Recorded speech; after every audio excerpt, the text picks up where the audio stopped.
आप सभी श्रोताओं को हमारा यथोचित नमस्कार। लौट आओ तुम सखी, लौट आओ तुम सखी, एक संवेदनशील कवि हृदया प्रेमिका द्वारा अपने मनोभावों को दर्शाता एक मार्मिक काव्यांजलि है। अपने प्रेमी से बिछड़ने के गम में व्यथित मनस्थिति में कैसे शब्दों को समेटकर विरहाग्नि में जलकर अश्रु के मोती चुन चुन कर पिरोती है, इसका जीवंत उदाहरण पाठकों के समक्ष रखने की कोशिश मात्र की। उम्मीद करती हूँ सुधी पाठकगण हमारी इन कोशिश को जरूर अपने स्नेह से सिंचित करेंगे। दरअसल मैं इसकी भूमिका से ही शुरुआत करना चाहती हूँ। इसकी भूमिका लिखने का सौभाग्य मुझे मिला है। जीवन की अनेकानेक झंझावातों को सहज भाव से स्वीकार कर अपने सत्य पथ पर चल सौम्य सहज स्वाभाविक सादगी की प्रति अपनी साहित्यिक संवेदना अभिलेखना को समर्पित लेखिका, साहित्यकारा, कवित्री डैश डैश डैश मैं नाम नहीं बताना चाहूँगी अभी, अपनी मानवीय संवेदना वियोग विरह श्रृंगार वियोग वर्णन विरहानुभूति जीवन और काव्य की मूल चेतना की रचना कर जो हमारे समक्ष प्रस्तुत करने की कोशिश की है। इस रचित भाव का नाम है लौट आओ तुम सखी। प्रेम का सात्विक रूप विरह है, जबकि संयोग प्रेम का राजस स्वरूप है।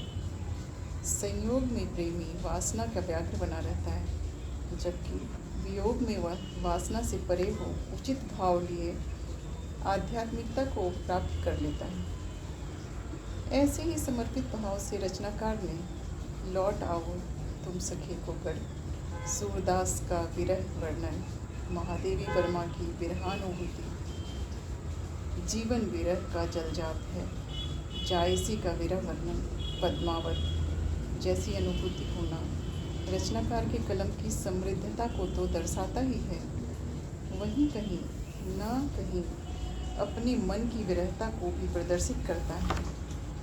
आंगन में तेरी यादों के खुद को कैद पाती हूँ, आंगन में तेरी यादों के खुद को कैद पाती हूँ, धड़कते दिल में तू मेरे तो खुद को जिंदा कहती हूँ, फिर भी धड़कनों में श्वास बाकी है।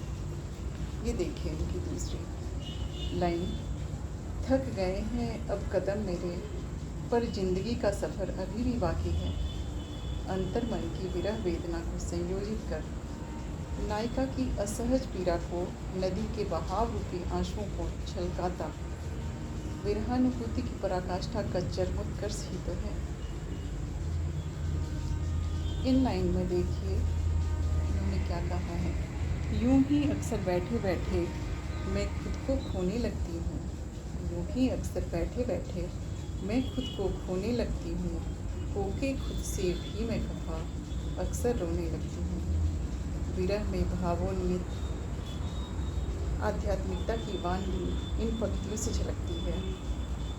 किंचित भी अभिमान नहीं, प्रभु आप समाहित हैं मुझ में, बस कुछ और मुझे रहे ध्यान नहीं, बस कुछ और रहे मुझे ध्यान नहीं। अपने प्रभु पे ना भरोसा। अपने विभिन्न शीर्षकों में रचनाकार ने स्वयं को ढाल कर मानो स्वयं नदी का प्रवाह बन सागर रूपी विरह का विरह रूप दे अपनी संपूर्ण साहित्यिक साधना को समर्पित कर हमारे अस्तित्व में आविष्ट किया है। देहातीत होता है आंतरिक संबंध, किंतु वह देह के भीतर से गुजरता हुआ प्राप्य को देता आकाश हो जाता है। विरह का वेदना और प्रेम की भूख की पीड़ा, अत्यंत मार्मिकता की व्यक्तता, विरहानुभूति में कल्पना, करुणा, साहित्यिकता, भावातिरेक, आशावादी वन नायिका की मनोस्थिति का भी अवलोकन रचनाकार के भाव विह्वलता को संबल देता है। अब इस लाइन को देखिए, उन्होंने कितनी अच्छी लाइन लिखी है। मिलती हूँ तुमसे दिन और रात की सीमा के पार, मिलती हूँ तुमसे दिन और रात की सीमा के पार, शिथिल परे सितारों के तारों, शिथिल परे सितार के तारों को कसती हो साथी मेरे, जाकर भी कहाँ जाओगे, जाकर भी कहाँ जाओगे, तुम हम सबके स्मृतिगार से। वही नायिका ने बिना नायिका के भविष्य की संभावना, समाधान, समस्या और नायक की रिक्तता का बोध कराए बिना अछूता नहीं छोड़ा। लौट आओ तुम सखे। समस्याओं से घिरी हूँ मैं, दूर दूर तक समाधान का नामो निशान नहीं। कब तक खामोशियों को ओढ़े यूं ही उदास खड़ी रहूँ मैं। तबाहियाँ पसरी चहोर है, बिखराव ये समेटूं कैसे। वही नायिका के नैराश्य भाव का समावेश देखिए। वही नायिका कभी निराश भी होती है। तेरे साथ ही तेरे अपने दूर तक चलते मिले, तेरे साथ ही तेरे अपने दूर तक चलते मिले। मैं सोचती ही रह गई, कोई रह गुजर मिला नहीं। सफ़र को जो अंजाम दे। रचना में नायिका का आशान्वित रूप भी देखने को मिलता है। अब वो दिलासा दिलाती है अपने आप को ही। अब महसूस करो अपने कंधे पर मेरे हाथों का स्पर्श और शुरुआत करो नई ऊर्जा के साथ, जो हर पल हर क्षण अद्भुत अविस्मरणीय होने वाली है। नायिका अपनी आकुलता का कारण स्वयं से पूछो, विरह वेदना से जोड़ने का प्रयास करती है और खुद से ही पूछ बैठती है, क्यों बेचैन हूँ मैं इस नीरव निशा में। क्यों बेचैन हूँ मैं इस नीरव निशा में। पीड़ा, वेदना, घबराहट दिए, क्यों परेशान हूँ मैं। सवालों के चक्रव्यूह में कुछ सवालों के जवाब नहीं होते। पता है मुझे। लौट आओ तुम सखे में रचनाकार की नायिका की अलौकिक प्रेम की पराकाष्ठा, आशा, निराशा, समस्या, समाधान से लेकर अपनी आकुलता और प्रेम को संपूर्ण ब्रह्मांड के रूप में विवेचित कर विरह के सात्विक स्वरूप को गठित किया है। कहीं कहीं अतिशयोक्तिपूर्ण होने पर भी रचनाकार ने अपने सहज भाव को नहीं छोड़ा है। प्रिय के सामीप्य होने की अभिलाषा उसकी कविताओं में स्पष्ट झलकता है।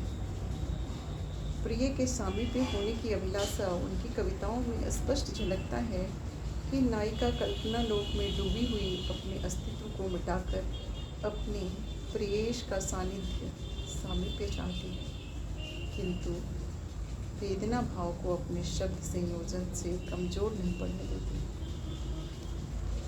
लौट आओ तुम सखे बिलापनता का भावातिरेक रचनाकार की प्रेम भाषा का चरमोत्कर्ष है। वहीं उनकी संपन्नता, भावात्मक स्वरूप, श्रृंगार में डूबी नायिका को पूर्वागान, मान प्रवास एवं पृथकेता का दर्पण है। प्रीत पावना के भाव की पराकाष्ठा, मन की अंतस्पीड़ा की अभिव्यक्ति, सहज भाव के बिंब पर स्वरूपता, आध्यात्मिक बोध की परिचारिकता का रूप लिए लेखिका की कृति विरह पीड़ा का संग्रह मन को झकझोरती है।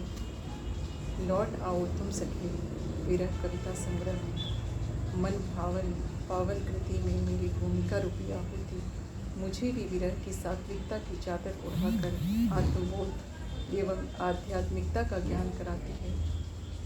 मुझे विरहानुभूति कृति लौट आओ तुम सखे के प्राकट्य का जो अवसर दिया गया है, इसके लिए साधुवाद की पात्र तो मुझ पर भी अनुग्रह किया है। प्रेम भाव विरह की कृति शिखरता के आयाम पर पहुँचे, ऐसी मेरी अनंत शुभकामनाओं के साथ मिलते हैं अगले एपिसोड में फिर कभी। नमस्कार।